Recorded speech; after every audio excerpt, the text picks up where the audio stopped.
최근 중국 공산당이 발칵 뒤집어진 일이 벌어져 논란이 되고 있습니다. 생각지도 못한 곳에서 그동안 중국 공산당이 꽁꽁 숨겨왔던 극비 문서가 공개된 것인데요. 그 극비 문서는 중국 주력 전차와 연관된 재원이었으며, 이를 확인한 중국 공산당은 즉시 해당 게시글을 삭제했지만 이미 전 세계로 퍼진 뒤였습니다. 이를 확인한 전 세계 군 전문가들은 중국의 전차 스펙에 실소를 지을 수밖에 없었는데, 중국이 그동안 한국의 K2 흑표 전차에 대해 자신들의 최신형 전차보다 못하다고 비교해왔던 것이 전부 거짓이기 때문입니다. 이 때문에 북한을 포함한 중국제 전차를 산 국가들이 난리가 났는데, 한번 자세하게 알아보겠습니다. 최근 온라인 게임 워썬더 커뮤니티 사이트에 충격적인 글이 공개됐습니다. 한 나사같이 생긴 쇠봉과 중국어로 가득한 종이 한 장의 사진이 올라온 것인데요. 이는 사실 중국 육군의 주력 전차인 99식 전차에 쓰이는 중국군의 신형 125mm 날개 안정 분리 철갑탄 DTC-10의 재원표로 중국 군사 2급 비밀에 해당하는 극비 문서가 등장하자 중국 보안 당국이 발칵 뒤집어졌습니다. 중국 군사보안부와 공안은 곧바로 군가 기밀을 유출시킨 글 작성자를 색출해 체포하는 데 성공했는데, 용의자는 현역 군인 신분으로 관련 병과에서 군복무를 하고 있었습니다. 중국군 보안부는 용의자에 대해 왜 이 같은 범행을 저질렀는지 심층적인 신문을 진행했는데요. 그 범행 동기가 너무 어이가 없어 사건을 맡고 있던 중국 보안부 담당관이 충격을 받았습니다. 극비 문서가 발견된 커뮤니티와 관련된 워썬더는 러시아 게임 업체가 운영하는 온라인 전쟁 게임으로 전 세계 각국이 운용 중인 온갖 종류의 무기 체계가 등장하는 것으로 유명합니다. 게시물을 작성한 용의자는 워썬더에 너무 몰입한 나머지 게임상에 구현된 중국군 99전차의 화력이 실제와 달리 너무 약하다며, 심지어 한국군의 K2 흑표보다도 약한 것에 분노해 게임 운영자에게 중국군 전차 화력 능력치 상향 조정을 요구하기 위해 이 같은 짓을 벌인 것이었죠. 커뮤니티 운영진 측은 범상치 않은 글이 올라오자 해당 게시글을 즉각 삭제했지만, 유출된 재원표는 이미 온라인에 대량으로 유포된 뒤였는데요. 이런 게시물을 작성하는 대부분의 사용자들은 우리나라 무기가 너무 약하니 능력치를 상향 조정하라는 취지로 다른 사용자들과 논쟁을 벌이다가 자신의 정보와 지식을 과시하기 위해 기밀 자료를 공개하는 경우가 대부분입니다.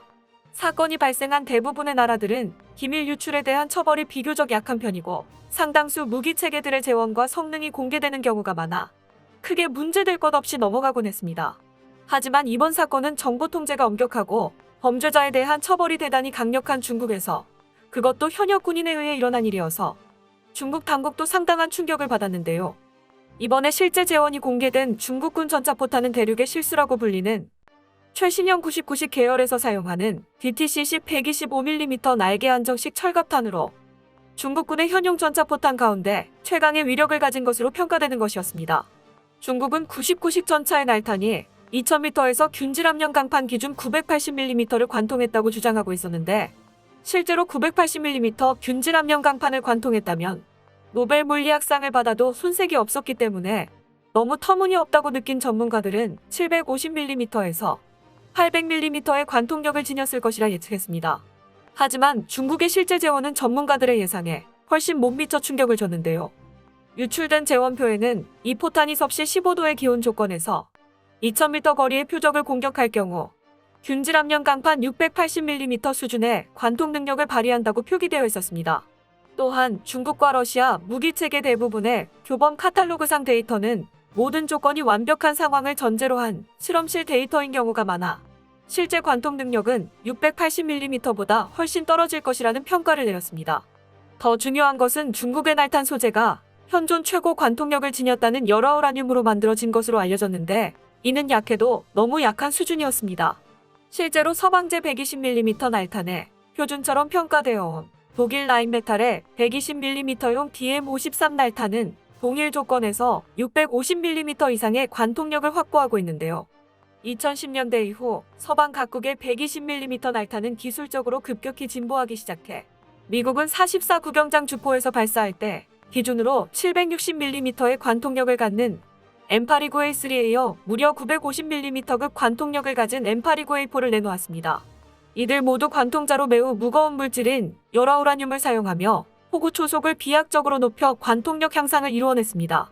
텅스텐 관통자를 사용하는 포탄 가운데 가장 우수한 기술력을 가진 것으로 평가되는 한국은 K2 흑표가 발사했다고 가정할 때 K279 모델에서 830mm 이상의 관통력을 확보한 것으로 알려졌습니다.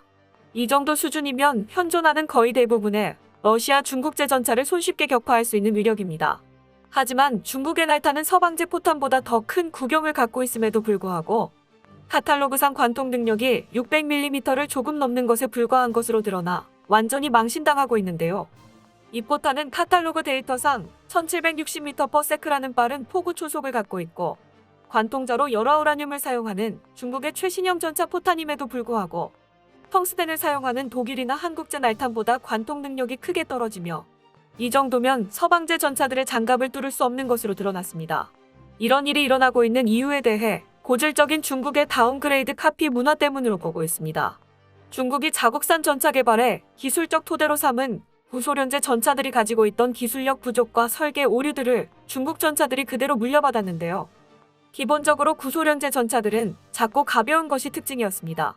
이유는 엔진 기술 때문인데 고출력 디젤 엔진 제작이 어려웠던 구소련과 공산권 국가들의 전차는 상대적으로 가볍고 작아질 수밖에 없었습니다. 이 핸디캡은 전차의 내부 구조와 성능에 결정적인 악영향을 미쳤는데 그 산물이 분리장전식 탄약이죠. 구소련의 전차들은 크기와 중량의 제약이 있을 수밖에 없었고 이 때문에 전차 내부 공간이 매우 좁았습니다. 그럼에도 불구하고 서방 전차들을 파괴할 수 있는 공격력을 가져야 했기 때문에 동급 서방제 전차보다 더 큰 구경의 전차포를 탑재해야 했는데요. 더 좁은 포탑에 더 큰 포탄을 싣게 되면 장전 작업이 어려울 수밖에 없어 적재탄수도 줄어드는 문제가 발생하는데 소련은 이를 분리장전식 탄약과 자동장전 장치 도입으로 해결했습니다. 거의 1m에 달하는 포탄을 관통자와 추진장약으로 반토막 내 길이를 줄인 뒤 이를 포탑 주변에 둥글게 설치한 자동장전 장치에 적재하는 방식으로 장전 문제와 적재탄수 문제를 동시에 해결한 것이었습니다. 문제는 이러한 방식이 근본적인 해결책이 될 수는 없었습니다. 앞서 설명한 바와 같이 날탄의 관통력은 새 장비가 큰 영향을 미치는데 높은 새 장비를 가지려면 결국 관통자 길이를 늘리는 수밖에 없었는데요. 하지만 이는 장전에 어려움을 줬으며 불안정하게 장전된 장약은 내부에서 오폭하는 경우도 많았습니다.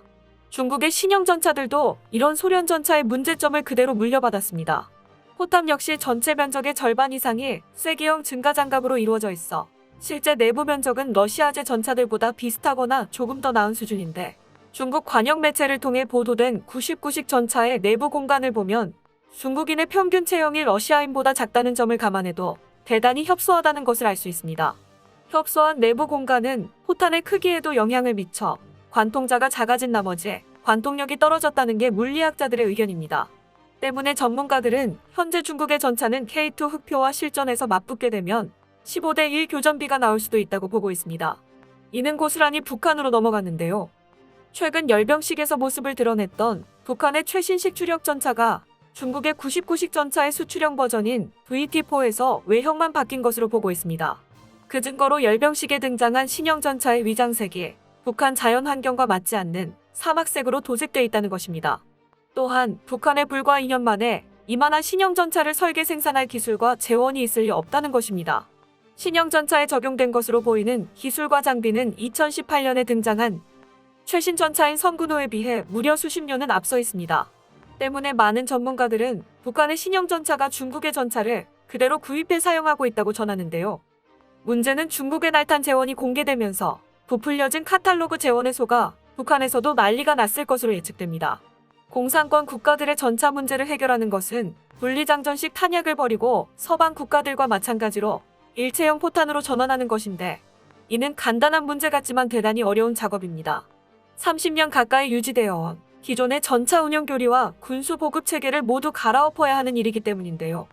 포탄 형태를 바꾸는 것은 물론 높은 포구 초속을 뽑아내기 위한 포신 개량도 필요한데 7,000바 이상의 높은 포신 압력을 견뎌낼 수 있는 고품질 포신 가공 기술을 보유한 나라는 미국과 독일, 한국 정도에 불과하기 때문에 이런 기술 격차는 중국과 북한, 심지어 러시아까지 단기간 내에 따라잡기 어려울 것으로 내다보고 있습니다. 한마디로 이번 전차포탄 기밀 유출 사건을 계기로 중국의 최신형 99식 전차는 이전에 먼저 논란이 된 방어력 부족 문제에 이어 공격력 부족까지 한동안 북한과 파키스탄 등 중국제 전차 도입국을 분노하게 만들 것인데요.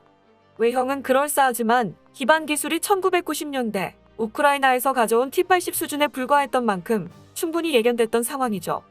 게임에서 중국 전차가 한국의 K2 흑표보다 약하다는 이유만으로 군사 기밀을 폭로해버린 중국 군인뿐만 아니라 말도 안 되는 재원으로 세계를 속이려 했던 중국 정부 또한 문제가 많아 보이며 그들이 찬양하는 중화 사상이 결국 얼마나 부질없는 일인지 이번을 계기로 느꼈으면 하는 바람입니다. 끝까지 시청해주셔서 감사합니다. 도움이 되셨다면 좋아요를, 다른 이야기도 궁금하시면 구독을 눌러주세요.